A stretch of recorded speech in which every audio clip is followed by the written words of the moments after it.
మా భానుప్రకాష్ రెడ్డి గారి ద్వారా నేను విజ్ఞప్తి చేస్తున్నాను. ముఖ్యంగా ఇల్లంతకుంట రామాలయం, కొండగట్టు ఆంజనేయ స్వామి దేవాలయం ఇవన్నీ కూడా చాలా పవర్ఫుల్ టెంపుల్స్. కాబట్టి ఆ నియోజకవర్గంలో ఉన్నటువంటి ఆ దేవాలయాలు కూడా నిధులు కట్టించి కాపాడాలని మేము కోరుతున్నాం. ఎందుకంటే హిందువుల ఆస్తి. ఇవాళ ఇంత ఘోరమైన విషయం అంటే, నిన్న నేను కాటేజీలో ఉన్నప్పుడు ఒక ఉద్యోగస్తుడు వచ్చిండు.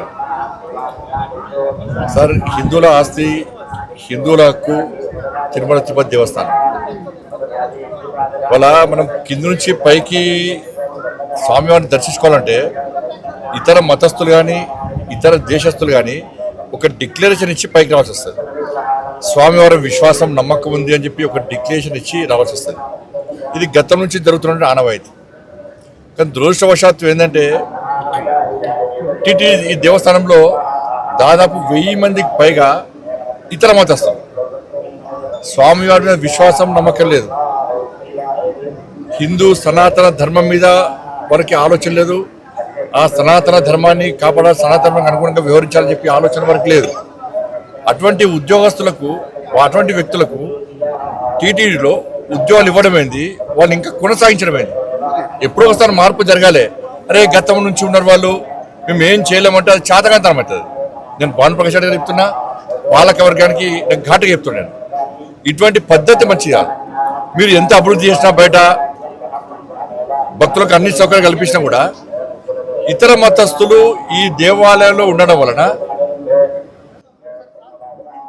ఇవాళ ఆచార వ్యవహారాల విషయంలో చాలా ఇబ్బందులు వస్తున్నాయి. అది బయటికి రాకపోవచ్చు. ఏదో సత్రం కాదు ఇది, అన్ని మతాలకు ఇవ్వడానికి ఇది సత్రం కాదు. చాలామంది అర్చకులు కానీ ఈ సనాతన ధర్మం మీద ఆధారపడిన ఉద్యోగాలక చాలామంది ఇబ్బంది పడుతున్నారు. కాబట్టి జీతభత్యాలు ఇచ్చుకుంటూ స్వామివారి మీద విశ్వాసం నమ్మకం లేని వ్యక్తులను ఏ విధంగా మీరు ప్రోత్సహిస్తారు? గతం నుంచి వస్తున్నప్పుడు కూడా ఎక్కడో ఒకడ పురుష పెట్టాల వాటికి. అరే నాకు ఆశ్చర్యం అనిపిస్తుందండి. ఇతర దేశాలకు దేశం సత్రంగా మారింది, తెలుగు రాష్ట్రాలు సత్రంగా మారింది. వాళ్ళకి ఆధార్ కార్డు ఇస్తాము, పాస్పోర్ట్లు ఇస్తాము, వాళ్ళకు రేషన్ కార్డు ఇస్తాము, వాళ్ళకి డబుల్ బెడ్రూమ్లు ఇస్తాము, వాళ్ళకి పెన్షన్ ఇస్తాము. ఇతర మతస్థులకు టీటీడీలో ఉద్యోగాలు ఇస్తాము. ఇది పద్ధతి కాదు. దీన్ని పూర్తి స్థాయిలో ప్రతి హిందూ కూడా దీన్ని వ్యతిరేకిస్తాడు. దీన్ని వెంటనే నిర్మూలించాల్సిన బాధ్యత పాలక వర్గం మీద ఉంది. ఇవాళ బయట మొత్తం చర్చ జరుగుతున్నది, తెలుగు రాష్ట్రాల్లో చర్చ జరుగుతున్నది. నిన్నగాక మొన్న మీరు ఒక ఉద్యోగస్తుని సస్పెండ్ చేశారు.